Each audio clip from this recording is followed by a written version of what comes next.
you're very welcome along, and we are here in the RDS Simmons Court in Dublin, where we are celebrating and enjoying the incredible buzz here throughout the venue, and that is all, of course, for World Skills Ireland 2023. Now, later on today's show, we're going to be bringing you along and throughout the venue and meeting some of the exhibitors that are here, showcasing their career opportunities and their skills as part of World Skills, and also we'll be joining a couple of people who will be able to give you guidance on all of those journeys, as we have two guidance counsellors from what I'm told is Ireland's biggest secondary school. Now that brings us nicely, neatly and tidily along to our first guest who joins us here in the studio, the President of ASTI, Geraldine O'Brien. How are you, Geraldine? Thank you very much, and thank you for having me. Well, it's a pleasure to meet you, first of all. So remind me and the others who might not be so great with all these acronyms of what the ASTI is. It's the Association of Secondary Teachers Ireland. So we're the association that represents secondary teachers, second level teachers in Ireland. We have a sister organisation, the TUI, who also represents second level teachers, but they have a third level component as well, as you know. Brilliant. Okay, so and that is the outfit that you have today. It's adorned with the chain. Is that part of being the president? Is that what you get? You only get to wear this on rare occasions. So you're being mindful of it. What's actually on each one of so those? So when I was asked to do this interview, I said I better wear the chain. Because again, rare opportunities, rare occasions, you have to make the most of it. It's the names of the past presidents who have served as president of the ASTI, going back over the years. Brilliant. Since its foundation. And how mindful are you of it? I mean, it's obviously kept somewhere safe at all times. Well, it's kept in a safe when it's not been...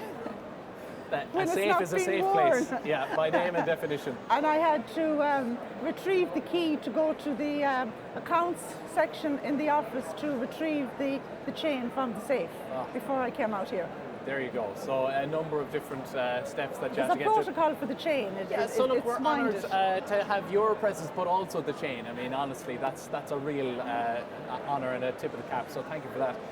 Listen, President of the ASTI, obviously, as secondary schools, you're always looking out for not only while your students are in your care, let's say, of education in those years, but also what awaits for them the other side of those secondary school years. So an event like this must give you a huge amount of scope, but also hope for the future. Oh, it gives enormous hope for the future. Like, students do go to student fairs run by the universities, and they come here to World Skills. But when they read a blurb in a college brochure, it's not the same experience. They come here, they can observe the various workshops, and not only that, they can actually participate. They can have the tactile experience of whether it's engineering, whether it's cabinet building, whether it's culinary skills. They can actually have an experience, the tactile experience of working in that field. So that must be hugely beneficial to students before they make their minds up as to what career path, what career option they would like to follow post Leaving Cert. And while college is there, and colleges are great, college isn't for every student.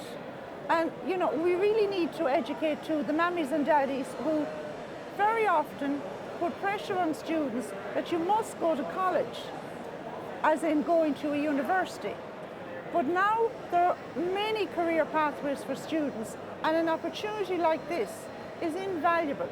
They can come, as I said, they can observe the workshops, they can have the tactile experience by doing the craft themselves, and then they make an informed decision. Yeah. And I suppose schooling and teaching, it has begun to evolve and change, and has rapidly changed in the last 5 years. A lot of that due to the pandemic, and then the restructuring of junior cert cycle and leaving cert cycle, and I suppose it's become a lot more friendly to the non-academic student, whereas it used to be the kings and queens of secondary school would have been the A students, and it would suit them down to the ground, and maybe others might not have enjoyed their time as much, whereas now there does seem to be that sense that no, the school is for everybody to learn and to be strengthened in whatever they enjoy and what they want to get the other side of school. Well, very often the traditional university experience was a completely academic experience for the students. They studied, they researched, they did projects, but it was all reading or writing or completing a written assignment. That is not for all students. Some students love they're creative with their hands, they love the tactile experience, and the mixture of learning from the textbook, as I'll call it, and having the practical experience, having the chance to engage with the skills, practice the skills, that's invaluable for them. Yeah. And it offers up much more pathways now for students, you know. And maybe they might go and do 1 year, and they may not like, they've chosen something in college, and they may not like what they're pursuing, and they feel they're a failure, but it was that they hadn't the right choice made at the start.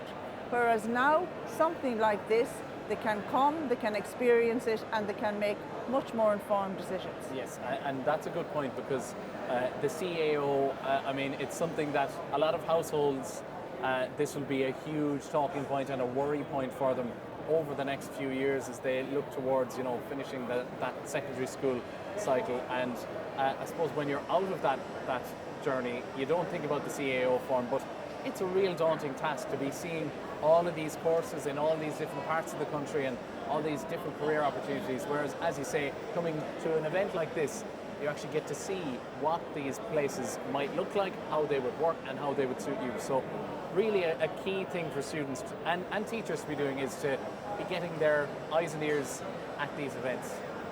Well, the CAO is really a cruel adjudicator of students. It really is. It's a cruel adjudicator. So, in fairness to Minister Harris, he has opened up a number of different pathways for students through the further education colleges, through the apprenticeships. And now students have options, so they can choose, is it college, is it a further education college, or is it coming to do an apprenticeship and get the experience from Word Skills before they actually embark on the apprenticeship is invaluable. Yeah. Well, Geraldine, it's been a pleasure catching up with you. Again, thank you for bringing you and your chain along to visit us here at World Skills Ireland. Do enjoy it and make sure you spread the word, and we hope to have more teachers and students here again next year. Thank you very much. Thank you very much. That is Geraldine there, and we are going to continue our busy time here at the RDS in Simmons Court in Dublin, as we will revisit one of the other stalls that we managed to catch up with earlier today.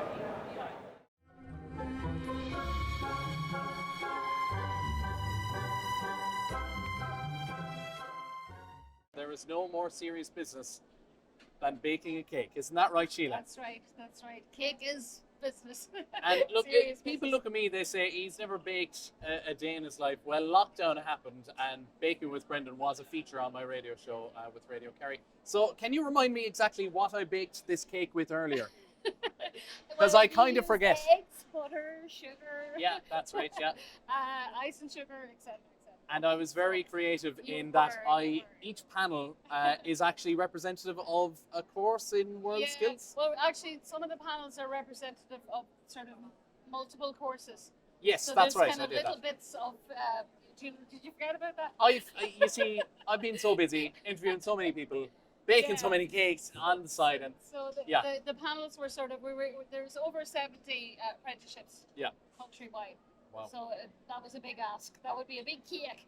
a big So cake. Yeah, what we tried to do is sort of bring the panels in to represent a few different apprenticeships in the one panel. brilliant. So Now it's this has been a great fun stall or stand or exhibit because people are getting to partake in the cake and Yes, actually design their own little biscuit here. So Yeah. people trying their hand at what do you call it? I would call it funneling. Icing. piping. So Piping. they're There we go. Yeah. Yeah. So it's a royal icing on sugar cookies, and the students are literally queuing up all day Yeah. to make their cookie and be part of the build a cake. And then when they have their cookie all built, we dust it in glitter and we call Dusted it. in glitter, yeah, it's amazing altogether. yeah, so so we'll it's, have to wrap up the interview with that if this interview we meets have your to finish standard. this. We have to finish this cake. at the Okay, end of will the I day. have a go at it? Is Pardon? there icing there? Will I have a go at piping? Absolutely. Perfect.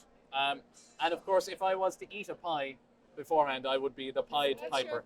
No, I see. Here we go, yellow for my club, Dr. Crokes. So this is actually where we're going to tell you a little bit about the course that's happening here. So your Just MSL what you did on that ETB. cake, just repeat Yeah, like I did last night and early Just this do that morning. all over again. So MSL ETB, that's Mayo Sligo Leitrim. Mayo, ETB. Sligo, Leitrim, ETB. Yeah. And so what Yeah. courses are there and what course are you involved in? I am It's actually involved quite in difficult, isn't It is, yeah. You have to put pressure on from here and direct it then onto the cookie, okay? My God, right. Yeah. Oh, there you we go. There you go. And I'll So do we the are- edge of it.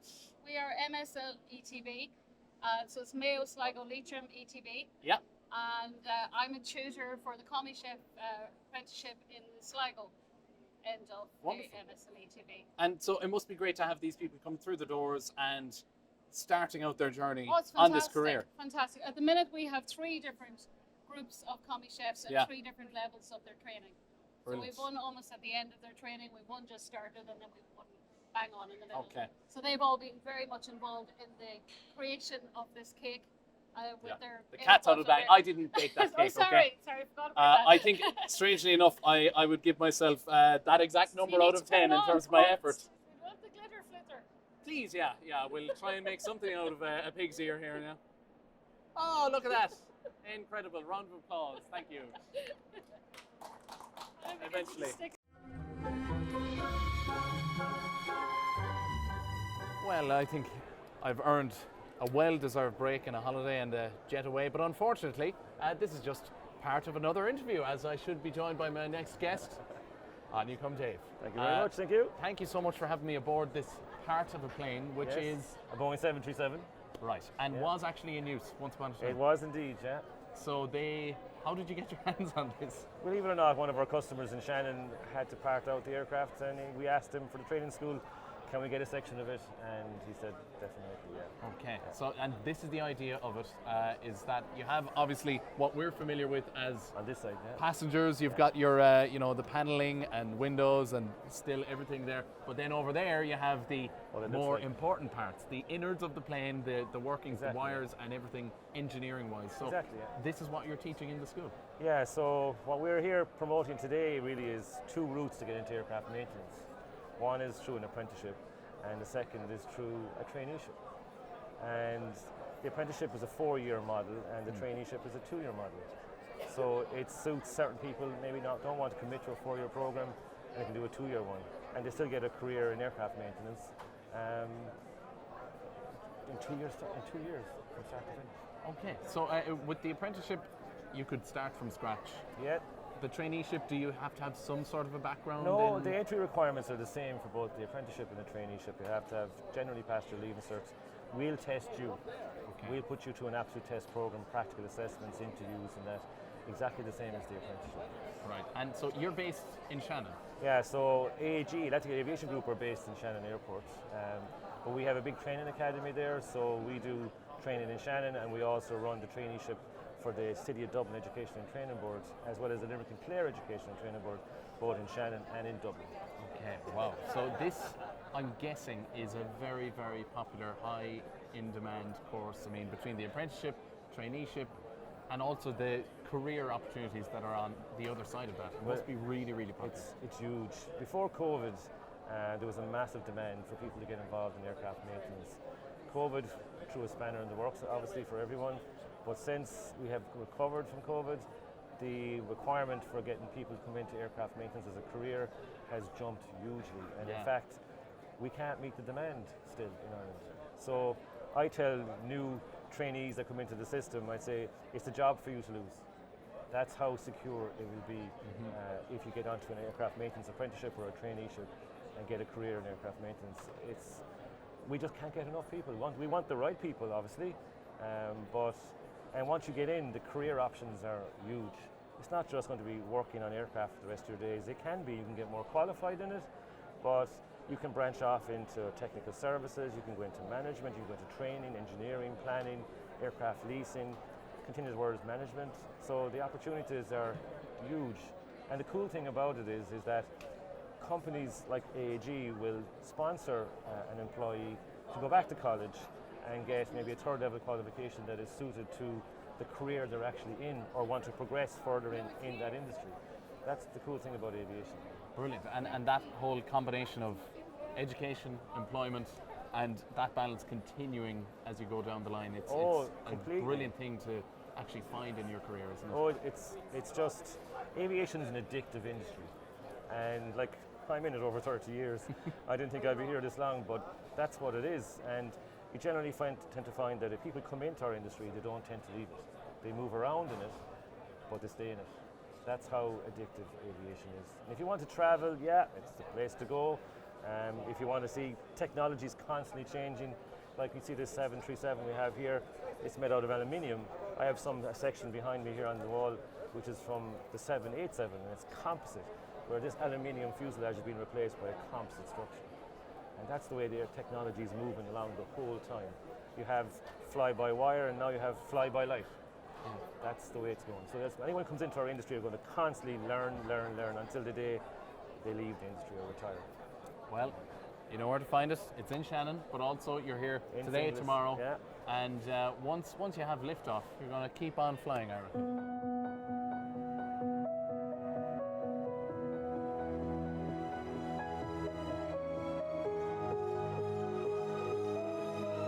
The busyness continues here in the RDS Simmons Court. As you can hear the atmosphere behind, there are hundreds, if not pushing a couple of thousand students here throughout the venue, discovering all about perhaps their next future career once they leave school.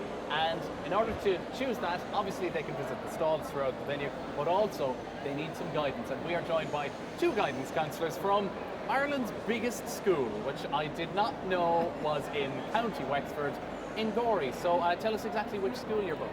We're from Gorey Community School in North Wexford. So we came up this morning with 4 buses, 200 students.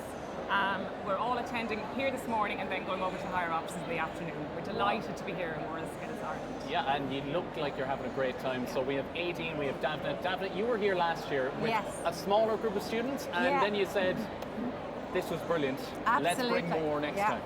Last year we brought 15 LCA students, and that was followed by a trip from TYs as well.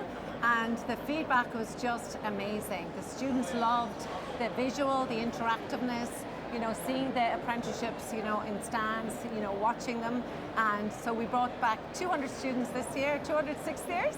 And we're also bringing our 2 TYs on Friday, so that'll be another 200 as well, Wow. which is great. You really upped the ante, didn't you? I mean, Absolutely. 15 last year, 400 in total this year? Yeah. Oh my God, fair play. That's how impressive it What is. is it then as guidance counsellors? I guess you must be really encouraged by events and days like this, because there are so many opportunities and avenues that you can then direct your students towards. Yeah, absolutely. So we would have, as I said, over 200 sixth-year students, and they're interested in a variety of careers, college courses, PLCs and so on. But the apprentice sector is really growing. And for some students, college is not right for them. They want to earn as they learn. They don't like the idea of committing to a 2, 3 or 4 year degree. So this is absolutely perfect. There's new apprentices coming on, but even today we saw there the prosthetics and film and TV artistry from WWETB. We were holding a prosthetic head that took 3 weeks to make. It's just phenomenal and it's so interactive. We met one of our past pupils working for BYM, which is the new Chinese electric vehicles, Gavin Cousins, and it's great to see him here representing his company. Yeah, and Daphne, what is it about this venue and this entire showcase that has you most excited as a guidance counsellor? I suppose in our classes we talk about all of the different options for students. As Aideen said, you know, there's the college option, but there's so many other options as well. And here in the RDS in Simmons Court, you can see the apprenticeships in action. You know, you can see the beauticians, you can see the carpenters, the plumbers, the painters. You can see apprenticeships that you didn't even know existed. So they can see them live in action, and they can visualize themselves possibly doing that apprenticeship and maybe getting into that job in the future. Yeah, and again, going back to guidance counselling and how big the school is, what do you see out of the students these days? Is there any sort of a change in what they want to get out of their careers, or a change in direction in the young people of Ireland? What is it that they're looking for? What I would say to students is to study or follow the path that they like, whatever that is. and the career will follow. So rather than years and years ago, you do a certain degree or follow a certain path, and that was your life set out. Yeah. Now students are far more likely to change careers more than once, twice, several times in their lifetime. So if they follow their passion, whatever that is, and I think something like today here at WorldSkills Ireland, their eyes are being opened. There are employers here, so our students can connect with different engineering companies, for example, and look at following an apprenticeship with them next year, which is just amazing. And because we're North Wexford, we're not far from Dublin, we're very accessible, great transport. So our students are really lucky to be here today. Yeah. And also that whole aspect of, you know, the traditional route that would have been there of, if you're not sure, do art, and you can figure out after that. Yeah. Whereas now there seems to be a lot more of planning and setting down the train tracks in first year of school, rather than saying, oh, you're in 6th year, now what do you want to do? Yeah. There seems to be that sort of forward thinking from day one. Yeah, definitely. We try and instill it at an early age, you know, for our students to look at all the different options that are out there. And we really are trying to drive the apprenticeship option forward, because college is fantastic and it's an amazing opportunity, but it's not for everyone, and there is a dropout rate in colleges. Some students are just ready, they're practical, they're hands-on, and they want to just get stuck into a trade straight away. And as Aideen said, earn and learn, and it's just a fantastic option for lots and lots of students. Yeah, and there's that early access as well with TY, transition year, now being something that's really functional and focused, whereas back in the day it was considered, maybe rightly so, a bit of a DOS, and you get to go out and about every now and then, whereas now there's really functional and focused avenues that you can try this, that, the other thing. So again, must be really encouraging for you. It's fantastic, and as David said, our transition years are coming on Friday. They have career guidance every week in school.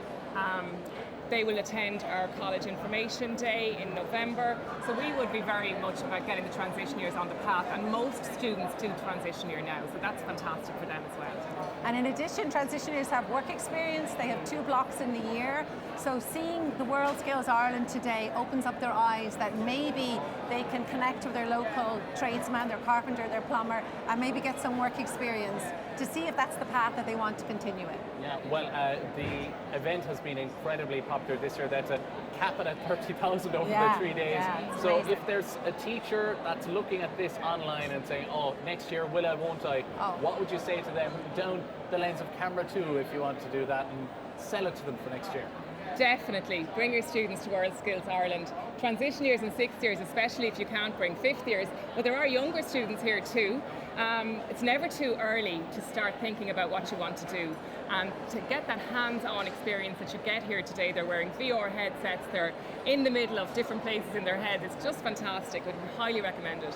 WorldSkills Ireland is amazing. I would say come, look around, explore, and you won't regret it. Great. Well, due to your on-screen performance there, I'm out of a job for the rest of the event over the next few days, so that really backfired on me. But I did manage to catch up with another very exciting stall that you will not believe your eyes when you see it, and of course that's exactly what they do. It's special effects, visual effects, and it's all done here in Ireland, more specifically in Limerick.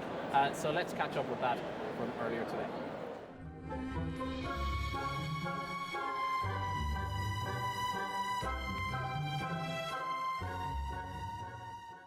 And here we are at the, well, it's the special effects stall is what I've been calling it. We're joined by Mark. Very nice to meet you, sir. How are you? Oh, good girl. Yeah. So I didn't cop that. I should always be alert when I'm be with aware, especially around here. Yeah, no, these are prosthetic hands, so we make them for the film industry. They are, that is freakishly real. Yeah, so it's cast from a real hand. So we take a live cast, or we'll 3D scan it, and then we start to produce it in silicon. Then after, you know, it takes about a week or a week and a half usually. Oh my God. And then you have Peg Sayers joining us as well. Yeah, it's actually Queen Elizabeth, and we just changed out her hair just to make her 2. Yeah, but she's not feeling the best today herself. She's just There's a lot of hungover heads around the place. Yeah, we've heads everywhere. We've 3D prints. These are stuff off 3D printers and stuff like that. So we'll design these on 3D programs for films, and then we'll 3D print them. And when we're 3D printing them, that might take up to 6 days or something, but it's all concepts. So we're working with the WWETB at the moment, and we've started doing courses on that, and courses in filmmaking especially. So, and prosthetics, props, miniatures, so you can kind of see the miniatures here. Yeah. I don't know if you're able to walk there, but yeah, there is a lot of weaponry and stuff like that as well. So yeah, Weaponry, special effects. So where are you based, and what is the work that you do? we're based in Wexford, and it's a WWE TV, as I was mentioning. So we're a company called Odyssey Studio. So we work currently in the film industry now, and then they've brought in people who are actually working in the industry to teach the kids. So it's very current and up-to-date technologies that we're using. So 3D scanning, all that kind of stuff as well. And we've a large robot, 7-axis robot that can carve massive sticks. So they're learning all the elements of that, you know, with the stuff here, yeah. And it's obviously eye-catching because that is what it's built for and designed Yeah, for. is. It's for Absolutely. human eyeballs to be A little bit tricked of and shock fooled. factor as well, because if you bring on the fake heads on set, everybody is especially if it's a cast of someone's face that's on it, you know, from the cast. Yeah. And we'll have lots of reference photos and stuff, let's say, for their eye bags, hair, all that. So we'll make sure we match everything. So that's the thing of making sure it's 4K quality, because with cameras now they're 4K. So you have to really go high detail on the stuff. Yeah. Certainly do, and unfortunately this is a 4K camera as well, so I've had no late nights, so apologies if you have, but what I want to know is how big this industry is in Ireland. It's bigger than ever because you have new studio being built, is that right? In Wicklow, in Wexford as well. and then we've had Game of Thrones, of course, and it seems like Vikings. Ireland is thriving in the film scene. Yeah, and I was spent a lot of my time in New Zealand getting trained up over there.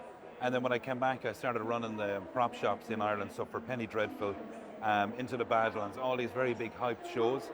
So, and we have a really good crew in Ireland as well, very hard-working, dedicated, very talented crew. So even with my own crew in Odyssey, they all specialise in something, either it's prosthetics, props, modelling, sculpting and all that, and they come from art background. So an art background sometimes can be a little bit, you know, you're not too sure what avenue to take. So this is a really good avenue with a good kind of a career in front of you as well. Yeah, yeah. Why are you here for this event at World Skills? We're here with, as I said, Waterford and Wexford, and it's to show people the different side of filmmaking, and I suppose it's to show that it's not just, let's say you're going in and it's cameramen and all that, but there is other elements that are practical effects, because there's a huge amount of practical effects in films. So as I said, with the prosthetics, it's designed, and you could be an old person, we could age them to 80 years of age, or we can take somebody and we can make him to a creature.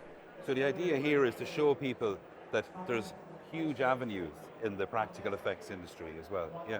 Okay, and you can also get yourself scanned in while You you're can 3D here. scan the guys there, so we could 3D print you like that as well, because sometimes people don't like going under the process of, it's normally a live cast, and it can be a little bit invasive for some people. So we do the 3D scan now, and it just 3D prints it out for us. Now there's a lot of work after that, so it's a lot of hand skills. So it's teaching that as well, and it's teaching to use all the elements as well. So that's the main thing. Okay, well, you've been very busy here over the last Yeah, few we'll days, be so flat out. Yeah. I'm pretty sure that's going Scaring to people. translate. Yeah, it's good. Exactly. I Halloween's love just it. around the I'm a corner. horror, all but about horror. this is going to translate into a lot more people picking up the tab and I hopefully think joining. so. Yeah, absolutely. Yeah. No, thanks very much. Yeah.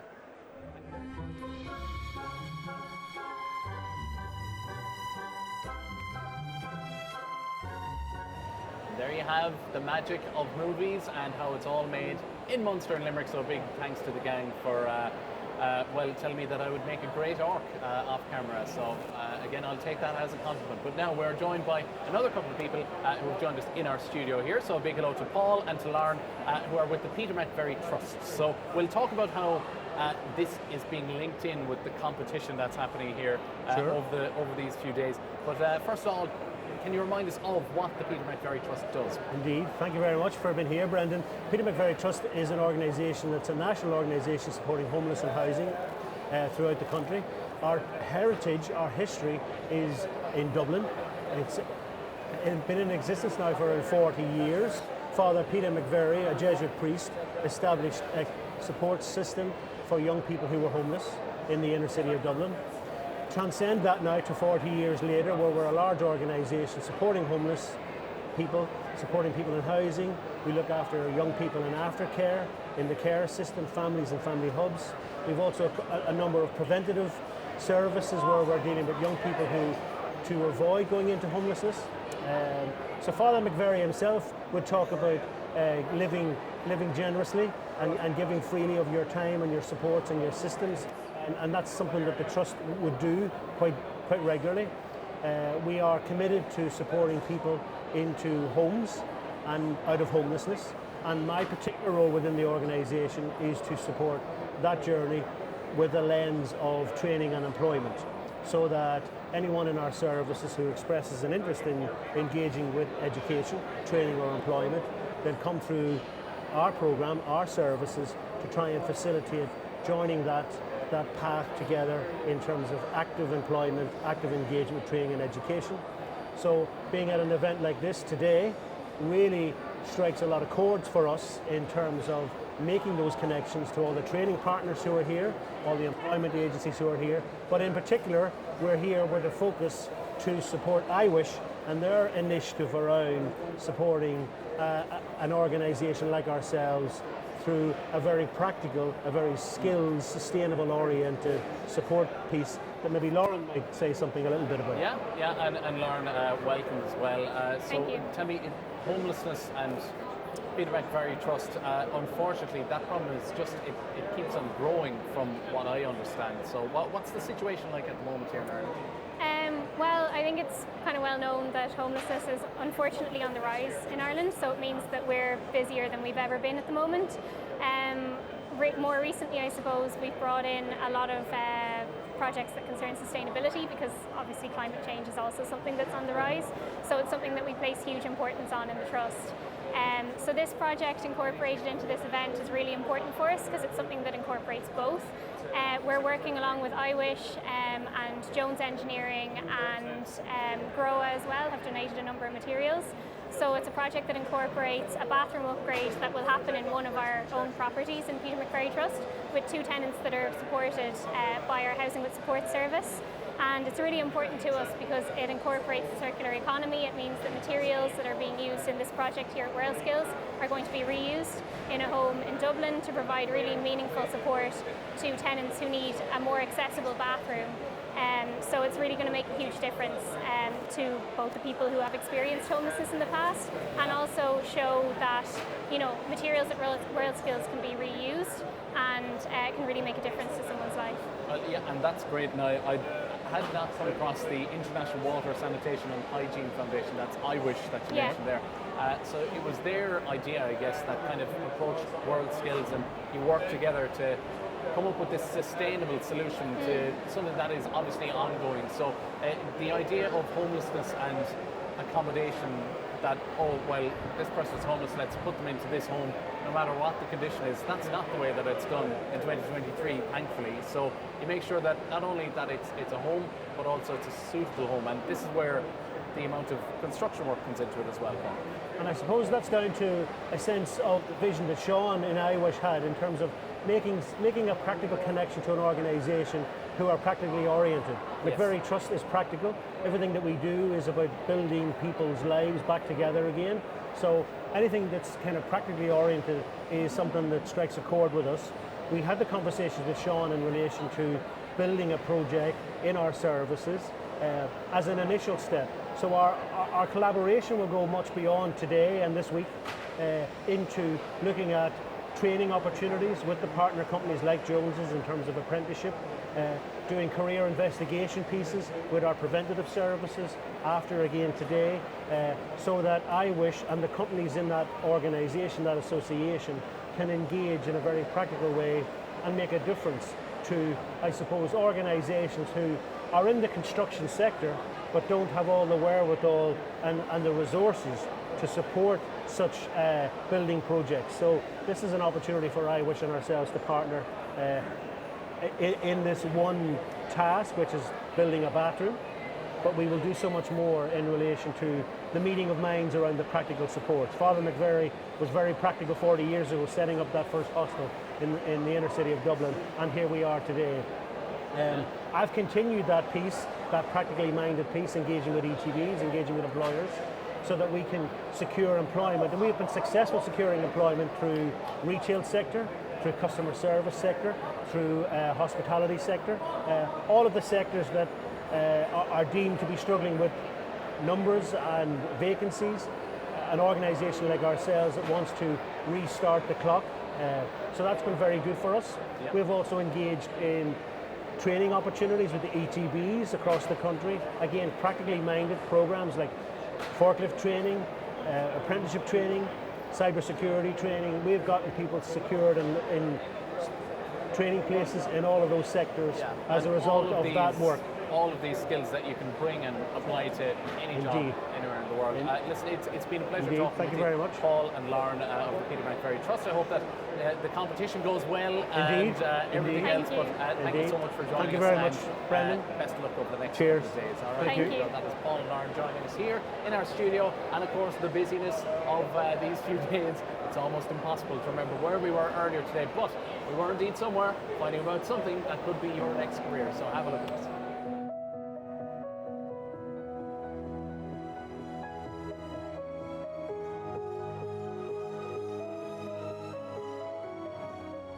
You can probably sense the tension through that camera lens that we are indeed in the competition zone and we are in the bricklaying section. Joining me here for a chat is one of the examiners of this, Ryan. It's been a tense couple of days and we are in the thick of it. So how's it been going so far? Yeah, good. The lads they're feeling the pressure now, so that it's down to the fine details now with the lads. So they're getting on now, so they've nearly module 1 finished, and they'll be starting module 2 after dinner. So okay. So they've another module to do after this, so they'll be down to the wire tomorrow. It certainly will. So I see blocks have been laid, now it's onto the brick section. There's also design in there, so you have different coloured bricks, you need to spell out the words spacing, timing, all crucial. Yeah, no, everything, measurements, detail, level, plumb, and then there's a visual side of the modules as well, so that's just another factor for the lads to factor in when they're building, so they have to sort of try and keep everything clean and tidy and sort of want to have it looking like the drawing. Yeah, and it being an indoor competition, you can't exactly go at it with a power hose and eat it or anything, so I'm amazed by the cleanliness, the precision that's on display. So some of them are slightly ahead of the others, but I mean the precision of the work, you have to be blown away by that level of skill. No, they have to, everything is, a lot of these lads haven't sort of done much of this on site or like things like that, so it's good. The lads have a good sort of, they're building to a good standard, like, so and that will obviously help them further on in their careers too, like keep the standard up and that. So yeah, and well, we're talking about skills all week long and the importance of apprenticeship programs. These bricklayers, I mean, they are a hot commodity in Ireland and elsewhere. I mean, all over the world, people are looking for bricklayers. So a brilliant career to begin. It's a good career to get into. You can obviously move forward if you want into project management and that side of it too. But at the minute, bricklayers are one of the dozen, like, you're hard to come by. So there's lots of work out there, and no matter where you go around the world, you'll always get a job as a bricklayer. So I think it's a good trade to get into. So I enjoy the detail side of it too, so there's lots of different aspects that you can, say, branch into, so yeah, no, it's good. Yeah, I like your honesty that, you know, and obviously there is great money in it as well because you're in demand. Oh yeah. But it's an enjoyable job. Any bricklayer I've talked to, they actually do enjoy the rhythm that you'd get into on a day on site. Oh yeah. And it's one of those jobs that you can really find your own space and way of doing it. Yeah, you're sort of, if you want to be on your own, you can sort of just do your own thing, sort of, and tip away for the day. But there is good sides, like the wet days are bad days, but you sort of, but you get the good with the bad. You obviously have the good days outside and everything, so yeah. All right. Good fun on site. Like. We hear the brick saw in action there. So what are you looking for in terms of judging the best? So the cuts you'll have with angle cuts. So I think the angle is 58 degrees on some of the cuts. So we'll check that with the tractors to make sure it's 58 degree cut and how well the cut is, if it's straight and if it's laid right.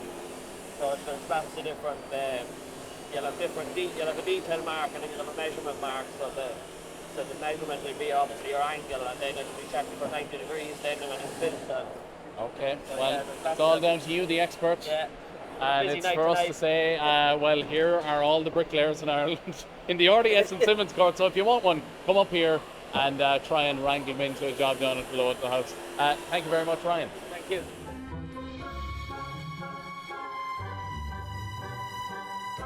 And there you have it, almost the end of a very, very busy day in the RDS Simmons Court here in Dublin. And we are joined by our final guest, and that is the Minister of Further and Higher Education, science and innovation, which is pretty much all under this roof today. So it's the perfect spot for you to be in, isn't it? Simon, you must be having a great time here. Absolutely, Brendan, I really am, and a huge congratulations to World Skills Ireland 2023 for pulling this event off. I can't think of another opportunity in Ireland for a young person to come to one location and be able to see all of the range of opportunities that are available after school. And of course, in addition to this, we're at a competition, and we're seeing some incredibly skilled competitors demonstrating their trade and working really intensively with another day to go until the conclusion of the competition tomorrow. So a brilliant day, and some organisation to get this volume of people from right across the country in and out of the RDS today. Yeah, and all under the one roof, and all different sectors are happening, and everything is going full guns blazing. And of course, further education and training, it's a massive part of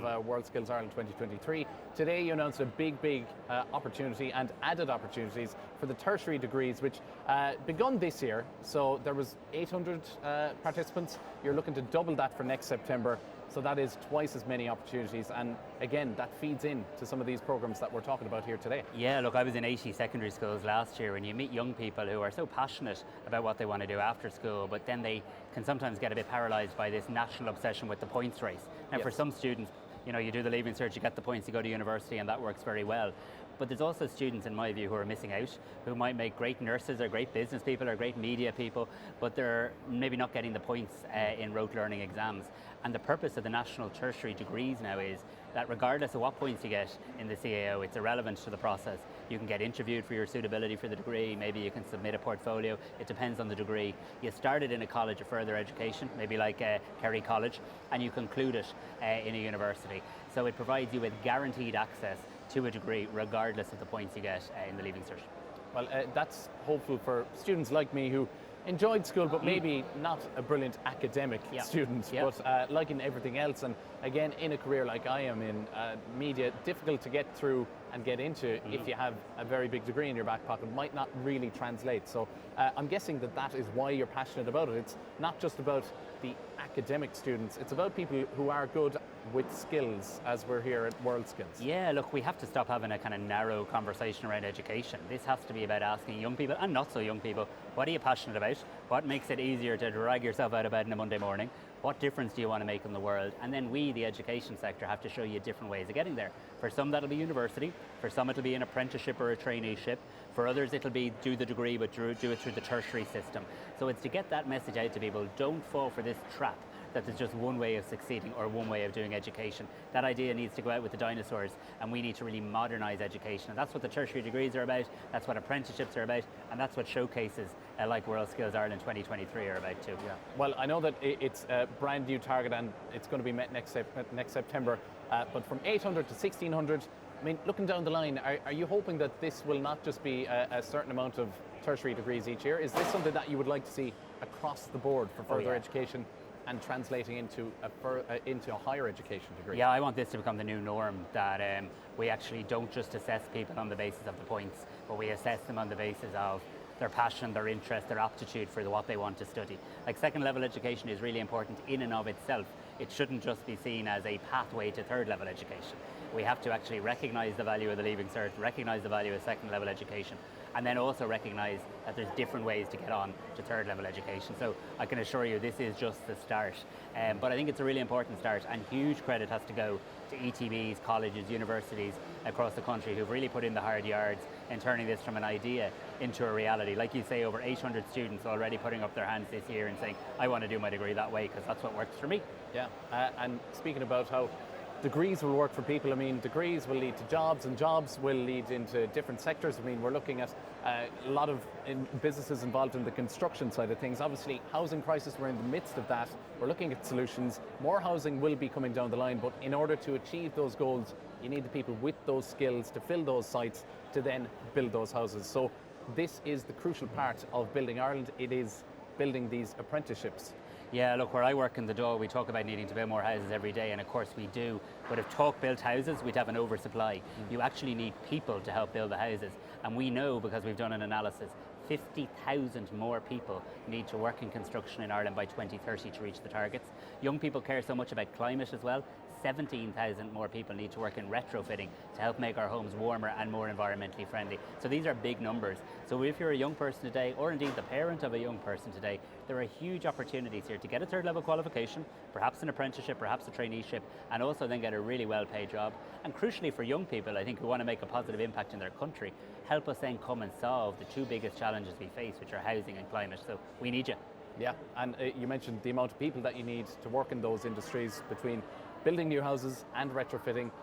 This event last year, World Skills Ireland 2022, we had 16,000 students through the doors. This year, almost double that at 30,000, had to cap the numbers because it was so popular. So for a minister, I know it's education you're involved with, you must be so encouraged by that attitude and that excitement that students have to look out for what they need from their future. Yeah, look, I'm so motivated by it, and I pay huge credit to the teachers as well, who see these events as important enough to take a day from the school, when schools are busy, to book the bus, to sort the train, and to come to Dublin for the day and show their young people, show their students the opportunities that are available. We can talk about opportunities in a very theoretical sense, but to actually come here and be able to see in real terms what these skills look like, what these trades look like, what the options are, is powerful. And to see so many young people here today, you couldn't but be energised and hopeful. Yeah, well, Simon, I'd like to really thank you for being here and joining us and giving us that brilliant announcement of the tertiary degrees being doubled, and obviously for joining us here on what is a very hopeful event here in World Skills Ireland 2023, and also for making me not the only person with a very sparkly, glittery outfit. Because I was making biscuits at one of the stands over there. Sheila down there with the glitter spray? Yeah, she made me cover myself in glitter for a biscuit. Suits you down to the ground. So Simon Harris, thank you so much for joining us, and that will wrap it for today. A really busy day, nicely topped off with a bit of glitter and minister at the end of the show. So tomorrow, you never know who's going to be on the couch, and you never know what skills we're going to be catching up with. So stay tuned to World Skills, and we'll be joining you tomorrow live here from the RDS in Simmons Court in Dublin.